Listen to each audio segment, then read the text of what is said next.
예, 오늘 오전에 우리가 함께 나눠볼 것은 구원받은 사람들의 증거가 있어요. 그 증거가 뭐냐면 내적 증거와 외적 증거가 있거든요. 예, 그것을 우리가 한번 말씀으로 찾아서 보려고 합니다. 예. 지금 몇 주 계속 이렇게 구원에 관한 일이 설교를 하고 있는데 오늘까지만 하고 다음 주부터는 또 우리가 기도에 관한 주제로 해서 우리가 또 나눠보려고 하거든요. 그래서 오늘은 구원의 증거에 대해서 나눠볼 것인데, 먼저 7가지 구원의 내적 증거에 대해서 살펴본 다음에 5가지 구원의 외적 증거에 대해서 살펴볼 것이에요. 성경에 보면 이제 고린도후서 13장 5절에 보잖아요. 자신이 믿음 안에 있는지 스스로 점검해 보라고 말씀하고 있어요.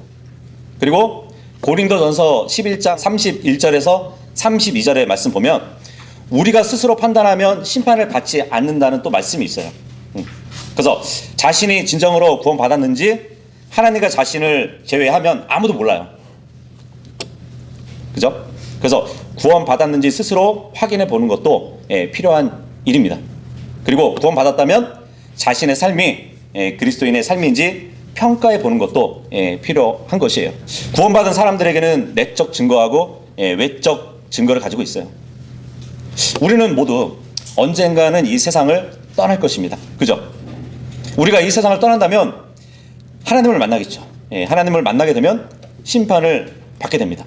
그렇기 때문에 우리가 먼저 미리 스스로 점검해 보는 것은 유익한 일이에요. 그래서 본격적으로 살펴보기 전에 앞서 이제 분명하게 말씀드리고 싶은 것이 있어요. 우리가 저번 주에도 구원은 전적으로 하나님의 은혜로 받는 것이지 행위로 받는 것이 아니라고 나눠봤잖아요. 성경은 분명하게 구원은 아무런 행위도 필요 없는 하나님의 선물이라고 말씀하고 있습니다. 에베소서 2장 8절하고 9절 함께 읽어보도록 할게요. 읽겠습니다. 시작.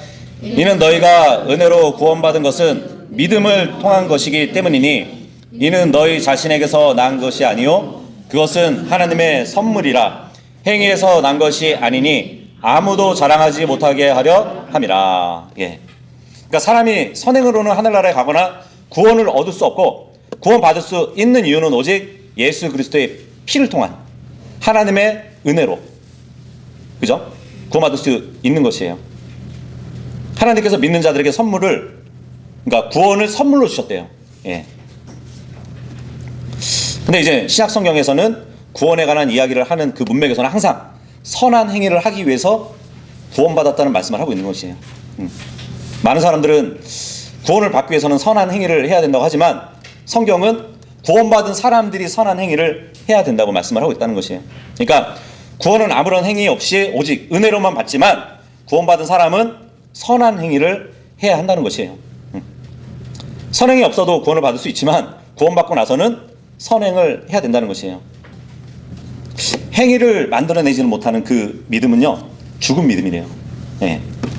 그래서 그리스도 안에서 새로운 삶을 만들어내지 못하는 그 믿음은 거짓 믿음일 수 있습니다. 어쨌든 우리가 처음에 내적 증거와 외적 증거, 이것을 함께 보길 원합니다. 내적 증거, 첫 번째는 구원받은 사람은 행복해요. 아멘. 여러분들 여러분들 행복하십니까? 했을 때 이제 반응이 나와야 되는데 미리 나와버리니까 좀 당황스럽네. 죄송해. 아니, 너무 행복해서 죄송해요. 먼저 이제 7가지 내적 증거에 대해서 살펴볼 것인데 로마서 4장을 한번 보도록 할게요. 프린터가 잘 안 보이시면 로마서 4장 7절하고 8절 찾아보시길 바랍니다. 로마서 4장 7절하고 8절 함께 읽어보겠습니다. 시작. 말하기를 죄악들이 용서되고 죄들이 가려진 자들은 복되도다. 주께서 그에게 죄를 전가하지 아니하실 사람은 복되도다 하였도다. 자신이 진정으로 구원받았는지 스스로 점검하는 첫 번째 방법은 마음속 깊은 곳에서 진정으로 행복해하는지 자문해 봐야 된다는 것이에요. 자신이 정말 주님께 복을 받았는지 자문해 봐야 돼요. 구원받은 사람은 하나님께 복을 받은 것이에요. 하나님께서는 구원받은 사람의 마음에 참된 행복을 넣어주셨습니다. 하나님은요, 구원받은 사람의 마음속에서 불만과 불평을 가져가시고 행복을 넣어주셨어요. 예. 그러니까 구원받은 사람의 모든 죄는 사라져 버렸잖아요. 구원받은 모든 사람은 죄를 용서받았단 말이죠. 이제는 더 이상 죄값을 치를 필요가 없다는 얘기예요. 왜냐하면 예수님이 십자가에서 이미 죄값을 모두 치러주셨기 때문이에요. 그분을 믿는 자는 모두 용서받았고요. 하나님의 자녀가 되었고요. 하늘나라에 가게 되었어요. 이러한 사실을 진정 믿는다면 행복하지 않을 수 없죠. 그죠? 예, 그래서 누구든지 거듭났다면 그 마음속에는 참된 행복이 있다는 것이에요. 구원받지 못한 사람도 병에 걸리죠. 근데 구원받은 사람도 병에 걸려요. 예. 구원받지 못한 사람은 자신의 자녀가 죽을 수도 있어요. 근데 구원받은 사람이라 할지라도 자신의 자녀가 죽을 수도 있어요. 구원받지 못한 사람은요, 가스 요금을 내죠. 구원받은 사람도 가스 요금 내야 돼요. 예. 우산이 없으면 구원받지 못한 사람은 비를 맞아요. 근데 우산이 없으면 구원받은 사람이다 할지라도 비를 맞아요. 예. 구원받지 못한 사람의 자동차가 고장날 수도 있고요. 구원받은 사람이다 할지라도 자신의 자동차가 고장날 수도 있어요. 그런데 그 둘의 다른 점이 있다면 구원받은 사람은 어떤 일을 당할지라도 마음속 깊은 곳에서는 참된 행복이 있다는 것이에요. 그죠? 예. 참된 기쁨과 평안이 있다는 것이에요. 예. 이것이 다른 점이라는 것이죠. 자, 그리고 내적 증거 두 번째는 구원받은 사람은 하나님과 화평을 누린다고 합니다. 예. 이 둘째 증거는 로마서 5장에 있어요. 로마서 5장 1절 읽겠습니다. 시작. 그러므로 믿음으로 정당함을 입증받은 우리에게는 우리 주 예수 그리스도를 통하여 하나님과 함께한 화평이 있느니라. 예. 만일 진정으로 예수님을 받아들였다면, 거듭났다면 그 사람의 마음 깊은 곳에는 화평이 있대요. 예. 그리고 요한 1서에 보면은 우리의 마음이 우리를 정죄할 때도 있다고 말씀하고 있거든요. 요한 1서 3장 20절 시작. 이는 우리의 마음이 우리를 정죄한다면 하나님께서는 우리의 마음보다 더 위대하시고 모든 것들을 아시기 때문이라. 예, 이 말씀을 하고 있는데, 구원받은 사람과 종교를 가진 사람이 차이점이 있다면 그것이 무엇인지 아세요? 종교인들은 두려워해요. 예. 왜냐하면 하나님과의 화평도 없고요, 구원의 확신이 없기 때문이에요. 그들의 마음 깊은 곳에는 아직 하나님을 만날 준비가 되지 못해요. 그리고 스스로 정죄하고 있어요. 뭐 자신들이 믿는 신이라 할지라도 정말 그 신을 만날 수 있을까 하는 그 두려움으로 가득 찼단 말이에요. 그래서 만일 어떤 사람이 구원의 확신을 갖고 있지 않다면 아마 예수 그리스도의 오심, 그분의 재림에 대한 설교를 듣는다면 아마 듣기 싫어할 것이에요. 그죠? 죽음이 두려울 것이에요. 왜냐하면 하나님을 만날 준비가 되어 있지 않기 때문이에요. 모르겠어요. 뭐 어떤 사람들은 오늘 마누라 말을 잘 들었으니까 자다가도 떡이 생길 거야 하면서 잠을 잘 수도 있지만, 구원받은 사람은 집에 가서 잠자리에 들기 전에 내가 잠들어서 죽더라도 하나님을 만날 것이라는 그런 준비를 하고 두 눈을 감을 것이란 말이에요. 그죠? 그래서 정말 구원받았다면 하나님을 만나는 것이 두렵지 않아요. 왜냐하면 그 사람의 모든 죄를 예수님이 갈보리에서 십자가 그곳에서 다 해결해 놓았기 때문이에요. 하나님께서 그 사람이 받아야 할 형벌을 예수 그리스도 위에 쏟아 부으셨기 때문이에요. 그래서 구원받은 이후에도 많은 죄를 지었지만 죽음은 두렵지 않아요. 왜냐하면 그럼에도 하늘나라에 갈 것이기 때문이에요. 그리고 구원받은 성도들의 변호인이 저 하늘나라에 계시기 때문이에요. 그죠? 그래서 어떤 일이 일어나도 두렵지 않습니다. 잠언서 10장 24절에 보면은 뭐라고 말씀하시는지 함께 읽어보겠습니다. 시작. 사악한 자의 두려움, 그것이 그의 위에 임하리라. 그러나 의로운 자가 열망하는 것은 승인을 받으리라. 예. 악한 죄들은 늘 두려워하는 것이 있대요. 언젠가 자신이 심판받을 것을 스스로가 양심으로 안다는 거예요. 그래서 늘 두려움을 갖고 사는데 결국은 그 두려움이 자신의 위에 임한대요. 언제 임하는지 아세요? 계시록 21장 8절 시작.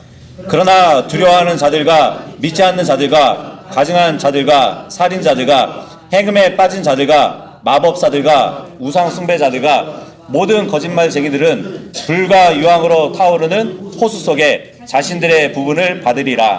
이것이 둘째 사망이라. 예. 불호수로 가는 사악한 자들을 지금 열거하고 있는데 그 중에 가장 첫 번째가 두려워하는 자들이래요. 예. 잠언서에 보니까 사악한 자의 두려움이 뜨잖아요. 그 사람들이 제일 먼저 열거되고 있어요. 제일 처음 기록된 자가 두려워하는 자란 말이에요. 늘 두려움 가운데 살다가 그에 위해 그 두려움이 심판으로 임하게 되는 것이에요. 근데 반대로 의로운 자는 자신이 열망하는 것을, 그러니까 자신이 열망하는 영적인 상속 유업을 받을 것이란 말이죠. 이미 승인을 받았대요. 잠언서에 보니까. 네. 그래서 이 세상에서 무슨 일이 일어나도 하늘나라의 왕자에 앉아 계신 그 분이 우리의 아버지이시기 때문에 궁극적으로 아무런 걱정을 할 이유가 없는 것이에요. 구원받은 의로운 자가 죽을 때까지 어떠한 일이 일어날지라도 하나님의 자녀라는 그 사실은 결코 변하지 않을 것이에요. 하나님의 상속자의 자격이 상실되지 않는다는 것이에요. 이미 승인을 받았대잖아요. 이미 과거에 하나님과 원수 관계였지만 그 관계를 청산했잖아요. 그리고 그분의 자녀가 됐잖아요. 그래서 우리의 마음 깊은 곳에는 화평이 있습니다. 그죠? 외형적인 것은 속일 수가 있어요. 다른 사람은 속일 수가 있지만 자신은 속일 수가 없어요. 교회에서 거룩한 척하고 뭐 찬송을 부르고 헌금을 하고 봉사를 해도 자신은 속일 수 없거든요. 예수 그리스도를 개인적인 구원자로 받아들인 적이 없다면 하나님의 화평이 그 사람 안에는 없어요. 스스로 알고 있을 겁니다. 그래서 아무리 구원받은 척해도 죽으면 하늘나라에 갈 수 없다는 그 사실을 스스로가 잘 알고 있단 말이에요. 구원받지 못한 사람은. 그래서 여전히 예수님을 구원자로 받아들이지 않았다면 지금도 마음속에 하나님을 만날 준비가 되어 있지 않을 것이에요. 하지만 예수님을 믿었을 때 모든 죄로부터 자유롭게 되었다는 것을 알게 되었잖아요. 오랫동안 괴롭혀왔던 모든 정죄가 사라졌다는 것을 알게 되었잖아요.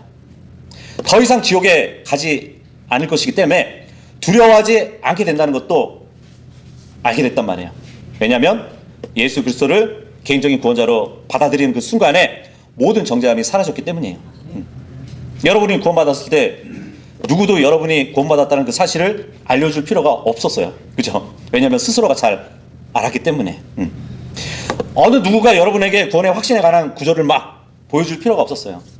왜냐하면 여러분 마음속에는 이전에 한 번도 가져보지도 않았던 그 화평이, 하나님의 화평이 내 마음속에 자리 잡았다는 것을 알았기 때문이잖아요. 그죠? 잘 들어보세요. 예수님께서는 오늘 밤에도 오실 수 있으세요. 아니면 여러분이 오늘 밤 죽어서 영원으로 들어갈 때 그분을 만날 수도 있습니다. 근데 그러한 사실로 불안해 하시나요? 만일 불안하다면 스스로 점검해 봐야 돼요. 그렇지 않다면 예수 그리스도께서 여러분 안에 영으로 거하시고 또 화평 가운데 그분을 만날 수 있다는 그 소망으로 살아갈 수 있을 것입니다. 자, 그리고 내적 증거 세 번째로는 구원받은 사람은 하나님을 즐거워한대요. 로마서 5장 11절 시작. 그런즉 이뿐만 아니라 우리 주 예수 그리스도를 통하여 우리가 또한 하나님을 즐거워하느니라. 그분으로 인하여 우리는 이제 속죄를 받았느니라. 구원받은 사람들의 마음에는 행복만 있는 것이 아니라 화평만 있는 것이 아니라 즐거움도 있대요. 그러니까 구원받은 사람의 마음속에는 무슨 일이 일어나도 상관없다는 즐거움과 만족만 있을 뿐이라고. 정말 여러분들 마음속에 예수님을 만났다는 즐거움이 있나요? 그러면 이 세상의 그 무엇도 이러한 즐거움과 바꿀 수 없을 것이에요. 우리는 이 세상에 살아가면서 고난과 고통도 받을 수 있어요. 그죠? 아마 어려운 문제를 가질 수도 있고요. 건강을 잃을 수도 있어요. 그럼에도 확실한 것은 우리가 거듭났다면 암에 걸려서 병원 침대에 누워 있어도 우리 마음속에는 즐거움이 있을 것이에요. 그죠? 말로는 정말 설명할 수 없는 그런 즐거움이 있을 겁니다. 눈으로 볼 수 있도록 누구에게 보여줄 수도 없어요. 그죠? 내가 가지고 있는 그 즐거움을 보여줄 수 없단 말이에요. 그런데 구원 받았기 때문에 그런 즐거움을 누릴 수 있는 것이에요. 여러분들 마음속에도 즐거움이 있다는 것을 아시죠? 네. 그 즐거움을 어느 누가 빼앗아갈 수가 없어요. 우리가 구원받았다면 이 세상에서는 고칠 수 없는 병을 걸렸더라도 자신이 예수님을 개인적으로 알고 있다는 그 사실로 인해서 넘치는 그 즐거움으로 정말 주체하지 못할 것이에요. 그 누구도 그런 즐거움을 줄 수 없기 때문이에요.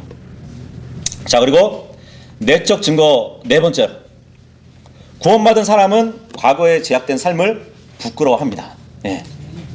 로마서 6장 20절에서 21절 읽겠습니다. 시작. 이는 너희가 죄의 종들이었을 때 너희가 의로부터 자유롭기 때문이라. 너희가 이제는 수치스러워하는 그러한 것들로 너희가 그때는 무슨 열매를 얻었더냐. 이는 그러한 것들의 끝은 사망이기 때문이라. 진정으로 구원받고 거듭난 사람의 네 번째 내적 증거는 구원받기 이전의 과거의 삶과 과거에 하던 그 일들, 과거에 갔던 장소, 이런 것들을 부끄러워한다는 것이에요. 뭐 누구는 이제 간증을 하면서 자신의 방탕했던 과거를 막 은근히 자랑하는 사람도 있어요. 근데 진심으로 자신의 죄를 깨닫고 예수님을 믿은 사람이라면 이 세상에서 자신이 얼마나 잘 나갔었는지 모르겠지만 그런 거와 상관없이 과거의 죄와 또 과거에 자신이 생활했던 그러한 인생을 부끄러워한다는 얘기예요. 그래서 구원받기 이전의 죄에 대해서 부끄러워하는 게 바로 구원받았다는 증거라고 말씀을 주고 있는 것이에요. 자신의 죄와 자신의 행했던 과거의 인생에 대해서 단순하게 아까워하는 것은 구원의 증거가 아니에요. 자신의 죄와 자신의 행했던 그러한 짓들, 사악함과 하나님을 대적했던 과거를 자랑하는 것은 구원의 증거가 아니에요. 구원받았다면 과거의 죄를 부끄러워해야 합니다. 다시는 생각하지도 말아야 돼요.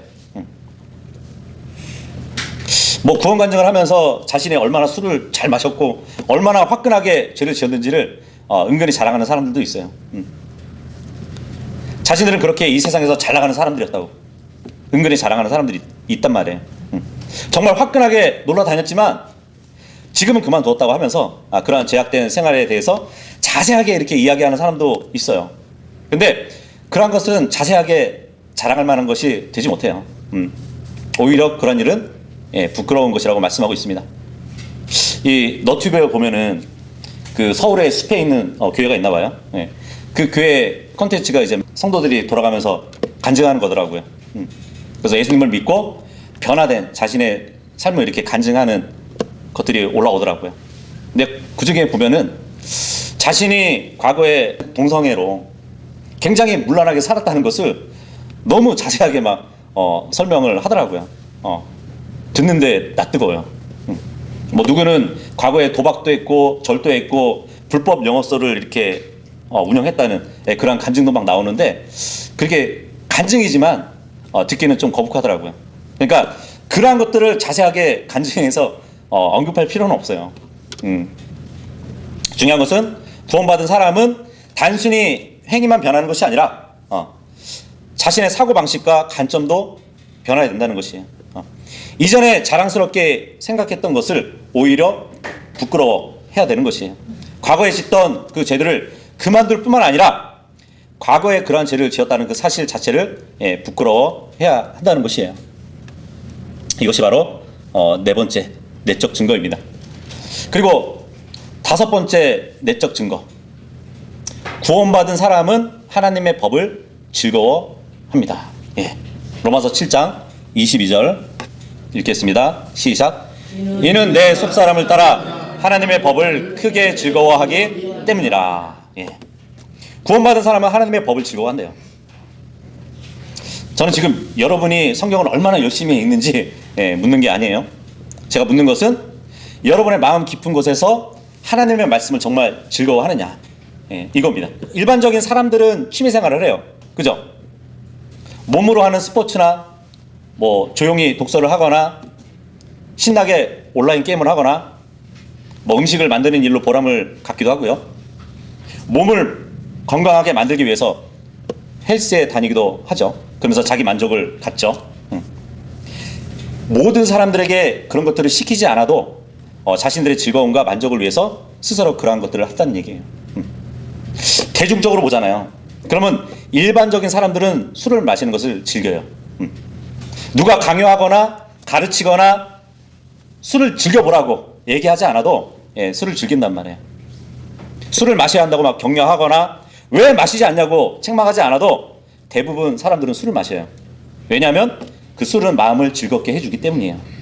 그래서 모이면 술을 마시는 거거든요. 마찬가지 만일 우리가 진정으로 구원받았고 거듭났다면 어떤 성도에게 성경을 읽으라고 막 이렇게 책망할 필요가 없어요. 구원받고 거듭났다면 그 사람은 하나님의 법을 즐거워해요. 왜냐하면 하나님의 법을 즐거워하는 그 사람이 속사람으로 있기 때문이에요. 만약에 자신이 구원받았다고 하면서 성경을 읽고 듣는 것을 즐거워하지 않는다면 진정으로 구원받았는지 한번 진지하게 점검해 봐야 되는 것이에요. 저는 지금 구원받고 나서 성경을 몇 독을 했는지 물어보는 것이 아니에요. 정말 성경이 하나님의 말씀이라고 믿고 실제로 즐거운 마음으로 그 성경을 읽는 것에는 정말 큰 차이가 있는 것이거든요. 하나님의 말씀을 즐거워하지 않는다면 거듭나지 못해가지고 그 사람 안에 속사람이 없거나 아니면 속사람이 있을지라도 어떤 심각한 문제에 있거나 둘 중에 하나예요. 그래서 거듭난 사람은 하나님의 법을 즐거워합니다. 새로 태어난 속사람은 하나님의 법을 즐거워해요.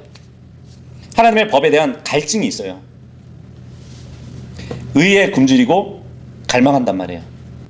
하나님의 말씀을 즐거워하지 않을 수 없어요. 정말 하나님의 말씀을 즐거워하지 않고 정말 읽지도 않는다면은 누가 그 사람이 구원받았다는 그 사실을 믿을 수 있을까요? 그죠? 그래서 정말 구원받은 사람은 하나님의 말씀에 대한 갈증이 있다는 것이에요. 하나님의 말씀을 계속 읽고자 하는 그런 마음이 있단 말이에요. 설교를 듣고 성경 공부를 하려고 하는 그 마음이 있어요. 여러분들 갓난아기를 한번 생각해 보세요. 이 갓난아기를 시키지 않아도 젖을 막 갈망해요. 그죠? 조금 전에 먹였는데 또 젖을 달래요. 정말 이 갓난아기들처럼 여러분도 하나님의 말씀을 그렇게 갈망하시나요? 만약 우리가 구원받았는데도 불구하고 하나님의 말씀에 대한 갈망이 없다면 정말 무엇인가 심각하게 잘못된 것이에요. 이 갓난아기들은 아침에 먹이고 점심에 먹이고 저녁에 먹이고 한밤중에 먹이고 새벽에 가릴 것 없이 막 젖을 달라고 울부짖잖아요. 그죠? 정말 성령님으로 다시 태어난 구원받은 사람의 속사람도 이렇게 하나님의 법을 즐거워해야 된다는 것이에요. 동일하게 구원받았다고 하면서도 엄청난 차이가 있는 사람들이 있어요. 한 사람은 영적으로 성장해서 다른 사람들을 섬기고 하나님께 기쁨이 되지만 다른 사람은 외형적으로는 교회에서 무엇인가를 하는 것 같지만 마음 깊은 곳에서는 아직도 변화되지 않고 오히려 사람들에게 거침이 되고 지금 하나님께 근심거리가 되는 그런 성도들도 있어요. 그런 차이를 왜 가져올까요? 한 사람은 매 순간 하나님의 말씀을 읽었고요. 다른 사람은 그렇지 않은 것이에요. 하나님의 말씀을 읽으면 읽을수록 갈증이 오게 됩니다. 정말 우리가 거듭났다면 우리 안에는 갈증을 느끼는 한 사람이 태어난 것이에요. 그래서 하나님의 법을 즐거워하는 한 사람이 태어난 것이란 말이에요. 이것이 바로 내적 증거 5번째입니다. 자, 그리고 내적 증거 6번째. 구원받은 사람은 죄에 대해서 승리합니다. 로마서 8장 13절에서 15절 시작. 이는 만일 너희가 육신을 따라 산다면 너희는 죽을 것이기 때문이라. 그러나 만일 너희가 성령을 통하여 몸의 행실들을 죽이면 너희는 살리라. 이는 하나님의 영에 의하여 인도를 받는 것 모두 하나님의 아들들이기 때문이라. 이는 너희가 두려움에 이르는 속박의 영을 다시금 받은 것이 아니기 때문이라. 그러나 입양의 영을 너희가 받았으니 그분을 통하여 우리는 아바 아버지라고 부르짖느니라. 구원받은 사람의 여섯 번째 내적 증거는 죄에 대해서 승리할 수 있다는 것이에요. 우리가 구원받기 전에는 죄를 끊으려 해도 할 수 없었어요. 근데 정말 습관적으로 짓던 그 죄들을 그만두려고 해도 할 수 없었어요. 어떤 사람은 구원받기 전에 입에 욕을 달고 살았던 사람도 있었을 것이에요. 그죠? 그 사람에게 무엇인가가 부족하면은 이것이 없네 이렇게 얘기하지 않고 이 빌어먹을 이것이 없네 이렇게 욕을 달고 정말 듣는 사람이 부끄러워할 정도로 욕을 했던 분도 있을 것이에요. 어떤 분은 거짓말을 너무 능숙하게 해가지고 거짓말을 가리기 위해서 또 거짓말을 더하는 그러한 사람들도 있었을 겁니다. 그러면서 다른 사람에게 신뢰도 잃었을 것이에요. 어떤 분은 승질이 너무 급해가지고 말보다는 주먹이 먼저 나가가지고 죄를 짓던 분도 있었을 것이에요. 완전히 술에 쩔어가지고 가족에게 막 피해를 주고 몹쓸 질도 했던 그런 사람도 있었을 겁니다. 여기저기 막 사람들에게 돈을 빌려가지고 상습적으로 갚지 않고 부모가 어른인지 자식이 어른인지 정말 패륜적인 그런 사람들도 있었을 것이에요. 예수님을 믿기 전에 그랬단 얘기예요. 죄를 끊으려고 하지만 할 수 없었다고 말하는 사람들이 있어요. 믿는 사람들 중에도. 그렇다면 조용히 무릎을 꿇고 자신이 진정 그 죄들을 미워하는지 생각해보고 그 죄들을 미워하게 해달라고 주님께 간구하시면 돼요. 내가 오늘 이런 죄를 졌습니다. 이것보다는요, 그 죄를 미워해야 끊을 수 있는 것이에요. 그래서 죄에 대한 승리할 수 있도록 성령님을 통해 도와달라고 간구하면 되는 것이에요. 아직도 청산하지 못한 죄를 가지고 있다면 끈질기게 그 죄에서 승리할 수 있도록 능력을 달라고 주님께 간구해야 되는 것이에요. 여전히 끊지 못한 죄들이 있을 수 있어요. 지금 끊고 있는 과정에 있을 수 있다는 것이에요. 근데 구원받기 전과 구원받은 후에 다른 게 뭐냐면 그 죄에 대해서 양심이 더 예민하게 작동해가지고 하나님을 더욱더 두려워하게 돼요. 그런 마음을 갖고 살면서 늘 영적 전쟁을 치르면서 산다는 것이 승리하기도 하고 패배하기도 하고. 근데 그 전쟁이 언제 끝나냐면 몸이 변화될 때 끝나게 될 것이에요. 그런데 지금 우리의 상태를 보면 구원받고 나서 예전에 짓던 그러한 짓들이 서서히 줄어가고 있다는 것을 또한 볼 수 있을 겁니다. 어쩌면 지금은 완전히 사라져 버릴 수도 있었을 것이에요. 왜냐하면 우리 안에 사시는 분이 우리의 육신이나 우리의 습관보다 월등하게 강하신 분이시기 때문이에요. 그래서 우리가 몸이 변화되기 전에도 충분히 승리할 수 있는 힘을 공급해 주신단 말이죠. 이것이 바로 우리가 구원받았다는 내적 증거의 여섯 번째입니다. 자, 그리고 내적 증거 일곱 번째. 구원받은 사람은 하나님께서 자신의 기도에 응답하신다는 확신을 가지고 기도할 수 있다는 것이에요. 마지막 내적 증거를 보겠습니다. 로마서 8장 26절 시작. 마찬가지로 성령께서도 우리의 연약함들을 도우시나니 우리가 마땅히 기도해야 할 바를 우리 자신이 모르기 때문이라. 그러나 성령 그 자체로서 말로 표현할 수 없는 신로 우리를 위하여 중보하시느니라. 구원받기 전에도 기도를 할 수도 있습니다. 뭔가를 기대하잖아요. 이것도 하나의 기도거든요. 여러분도 구원받기 전에도 기도했을 것이에요. 아마 한 번도 기도해보지 않은 사람도 없을 겁니다. 구원받기 전에도 많은 사람들이 기도를 해요. 근데 구원받은 이후에는 이전의 기도와 질적인 차이가 있어요. 구원받은 이후에는 기도할 때 누군가 막연한 존재에게 기도하는 것이 아니잖아요. 그죠? 확실한 하나님께 기도를 하는 것이잖아요. 살아계신 하나님께 기도한단 말이죠. 하늘에 계신 우리 아버지께 하는 것이 확신의 기도란 말이에요. 우리를 사랑하시고 우리를 돌보시고 우리를 도와주시고 그러한 분에게 우리가 기도를 한다면 그 기도를 반드시 응답해 주신다는 그 확신을 가지고 기도할 수 있다는 것이에요. 구원받지 못한 사람은 이런 것을 이해하지 못하죠. 하늘에 계신 아버지께 기도한다는 게 무엇을 의미한다는 것을 전혀 이해하지 못해요. 기도로 하나님께 교제를 나눈다는 그 일, 그 일도 기쁜 일이잖아요. 그죠? 기도가 꼭 무엇을 강구해야만 기도가 아니라 주님과의 대화거든요. 그래서 하나님과 개인적인 관계를 이루고 그분께 기도로 나아가고 정말 그분께서 자신의 기도에 응답하신다는 그 확신을 갖고 사는 것, 이것이야말로 구원받은 사람들에게 큰 증거 중에 하나예요. 이렇게 해서 내적 증거 7가지를 우리가 봤습니다. 이제는 구원받은 사람의 5가지 외적 증거에 대해서 살펴보려고 합니다. 주의할 것은 이것들이 외적 증거이긴 하지만 모두 마음으로부터 나온다는 사실이에요. 마음으로부터 나와서 다른 사람이 볼 수 있게 드러나는 것, 이것을 외적 증거라고 부르는 것이에요. 다른 사람들이 우리의 마음에 있는 기쁨을 직접 볼 수는 없잖아요. 그죠? 우리의 기도가 응답받는지도 알지 못해요. 이전에 제약된 그런 생활을 우리가 부끄러워하는지 다른 사람들은 볼 수가 없어요.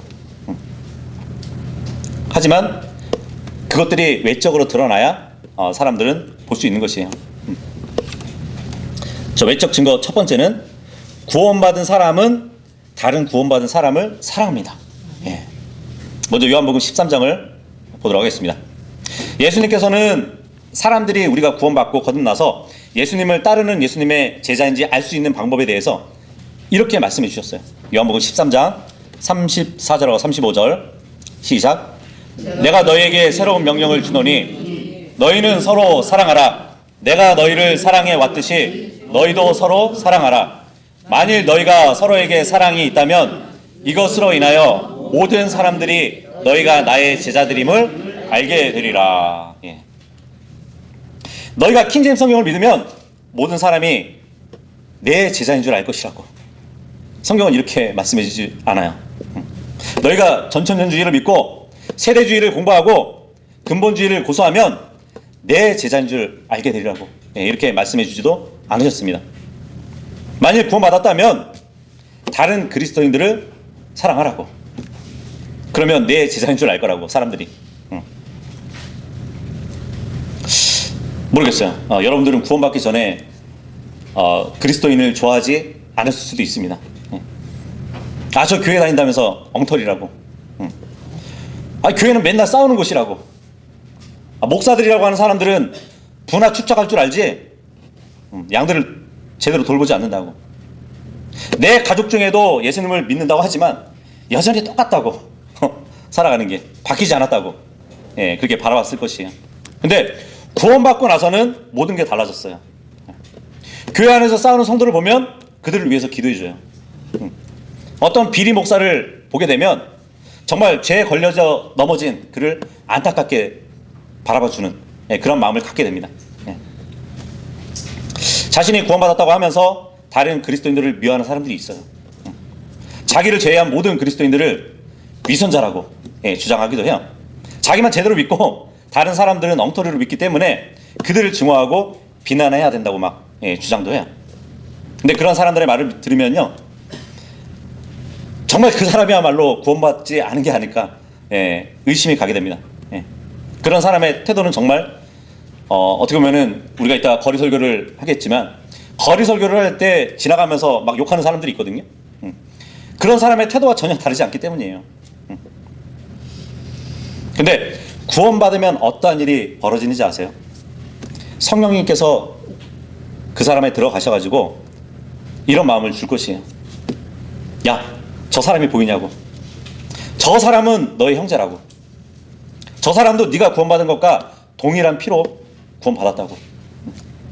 저 사람도 네가 가는 동일한 하늘나라에 갈 것이라고. 저 사람을 구원한 자도 너를 구원한 자와 동일하다고.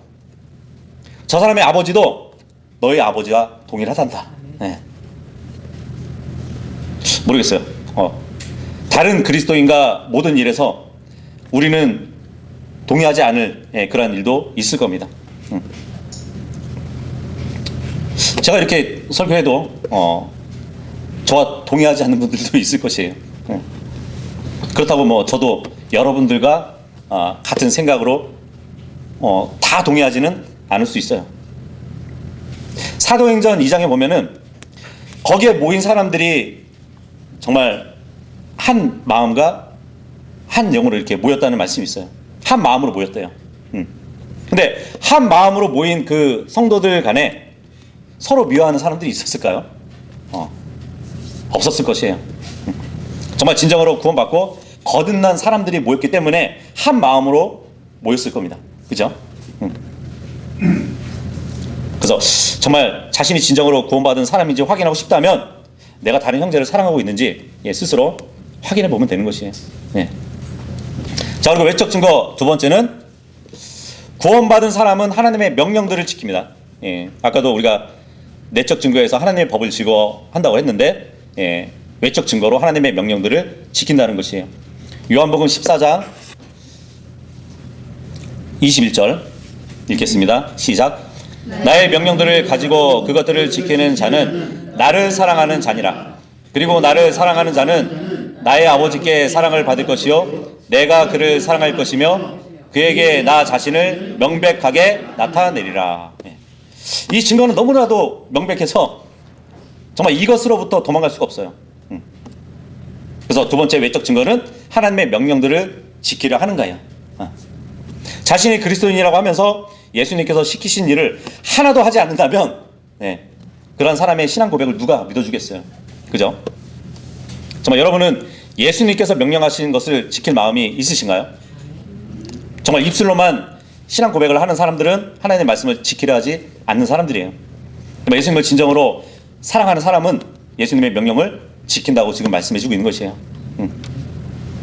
이 세상에는 다른 사람들에게 영향력을 행사하는 두 존재가 있어요. 바로 하나님과 마귀예요. 만일 여러분이 하나님의 말씀대로 하지 않으면 여러분은 마귀의 말대로 하고 있는 것이에요. 여러분이 하나님의 뜻을 따르지 않으면 마귀의 뜻을 따르고 있는 것이에요. 그래서 자신은 구원받았고 하나님의 자녀고 죽어서 하늘나라에 간다고 주장하는 사람들이 하는 모든 일이 마귀적인 것이라면 정말 그 사람이 구원받았는지 누가 어떻게 알 수 있겠어요? 그죠? 그래서 구원받은 사람들의 외적 증거는 주님의 명령을 지킨다는 것입니다. 외적 증거 세 번째, 구원받은 사람은 다른 구원받은 사람들과 함께 하고자 한다는 것이에요. 사도행전 9장, 여기서는 이제 사도 바울이 구원받는 장면이 나옵니다. 사도행전 9장 26절에서 28절 시작. 그러고 나서 사울이 예루살렘에 왔을 때 그는 스스로 제자들에게 가담하려고 시도하였으나 그들은 모두 그들을 무서워하였고 그가 제자가 되었음을 믿지 아니하였더라. 그러나 바나바는 그를 데리고 그를 제자들에게 데려왔으며 그가 길에서 주를 본 것과 그분께서 그에게 말씀하신 것과 그가 다마스쿠스에서 예수님의 이름으로 담대하게 선포한 것을 그들에게 밝히 알렸더라. 그리하여 그가 예루살렘에서 그들과 함께 들어가고 나갔더라. 사도 바울이 이제 구원받고 나서 바로 제자들과 합류했어요. 바울이 구원받자마자 예수님을 믿는 사람들을 찾아갔고 그들과 함께 했다는 얘기예요. 그래서 구원받았는지를 확인할 수 있는 세 번째 외적 증거는 정말 하나님의 사람들과 함께 하기를 원하는가, 이겁니다. 집에 가서 드라마를 보고 스포츠를 보면서 쉬는 것보다 정말 교회에서 하나님을 믿는 사람들과 교제를 나누는 것이 더 즐거워하는 사람들이 돼야 정말 자신이 구원받은 사람이라고 증거할 수 있는 것이에요. 옛날 친구들과 노는 것보다 형제 자매들과 교제를 나누고 주님을 섬기는 게 더 즐거운 일인가, 스스로 자문해 보면 알 수 있는 것이에요. 구원받았다고 하지만 교회에 전혀 나오지 않는 사람들이 있어요. 그런 사람들을 보면 누가 구원받았다고 생각하겠어요? 그죠? 사도 바울은 구원받자마자 다른 형제들을 막 찾았어요. 하나님의 사람들과 함께하고 정말 주님을 섬기고 교제를 나누기 원했기 때문이에요. 그 형제들이 있는 곳에 바울도 있었다는 얘기예요. 그래서 사도 바울의 그 마음은 하나님의 사람들과 함께하고자 하는 그것으로 가득 차 있었던 것이에요. 그래서 진정으로 구원받은 사람들에게는 누구와 함께 있어야 하는지를 알려주지 않아도요, 다른 그리스도인들과 함께하고자 하는 열망이 있어요. 그래서 하나님의 백성들과 교제를 나누는 게 즐겁단 말이에요. 이것이 바로 외적 증거의 세 번째입니다. 자, 외적 증거 네 번째. 구원받은 사람은 예수 그리스도를 부끄러워하지 않습니다. 예. 로마서 10장 9절하고 11절까지 시작. 네가 만일 너의 입으로 주 예수를 시인하고 하나님께서 그분을 죽은 자들로부터 살리신 것을 너의 마음속에서 믿는다면 너는 구원을 받으리라. 이는 사람이 마음으로 믿어 의에 이르고 입으로 시인하여 구원에 이르게 되기 때문이라. 이는 성경 기록이 이르기를 누구든지 그분을 믿는 자는 부끄러워하지 아니하리라 하시기 때문이라. 예. 네 번째 외적 증거는 복음을 부끄러워하지 않는다는 것이에요. 네. 구원받은 사람은 입을 열어서 자신이 그리스도인이라고 밝히는 것을 부끄러워하지 않는데요. 구원받은 사람은 입을 열어가지고 예수 그리스도의 복음을 선포하는 것을 부끄러워하지 않는데요.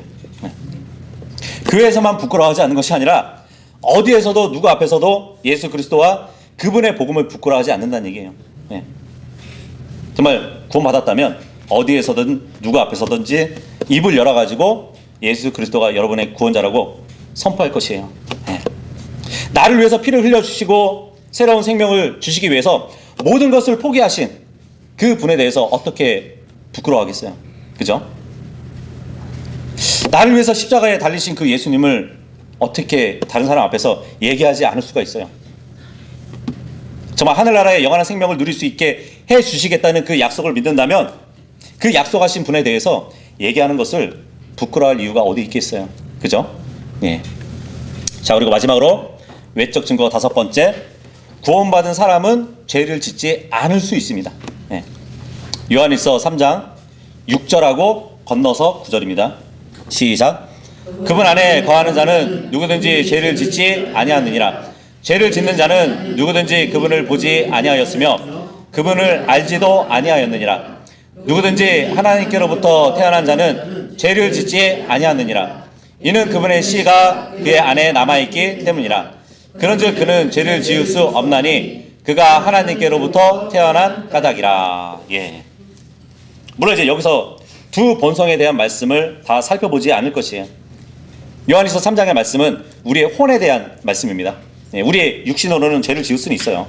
아직 변화되지 않았기 때문에. 근데 우리의 혼은 죄와 접촉될 수가 없습니다. 다만 여기서 이제 한 가지 분명하게 말씀드리면 우리가 구원받은 이후에 죄는 이전과는 다른 관계를 맺게 되었다는 것이에요. 구원받은 사람 안에는 죄를 짓지 않는 새로운 사람이 태어났어요. 네. 죄를 이기고 승리할 뿐만 아니라 죄를 짓지 않고 심지어 죄를 전혀 지을 수 없는 특성을 가진 한 속사람이 우리 안에서 태어났다는 얘기예요. 그래서 구원받은 이후에 죄에 대해서는 이전과는 다른 태도를 가지게 되었다는 것이에요. 그래서 구원받은 사람은 죄에 대한 관점이 변합니다. 이렇게 해서 우리는 구원의 내적 증거와 외적 증거에 대해서 살펴봤어요. 성경은 하나님께서 주시는 구원의 선물을 믿음으로 받기만 하면 누구든지 구원을 받을 수 있다고 말씀해 주셨습니다. 진심으로 예수 그리스도를 자신의 개인적인 구원자로 받아들이면 누구나 구원받을 수 있대요. 아무런 행위가 없어도 진심으로 예수님을 믿기만 하면 구원을 받을 수 있다고 합니다. 구원은 행위가 아니라 믿음을 통해서 은혜로 받는 것이기 때문이에요. 그래서 그 은혜를 주신 주님에게 늘 감사와 찬송과 영광을 돌려드리는 모두가 될 수 있기를 바라겠습니다. 네, 기도하겠습니다.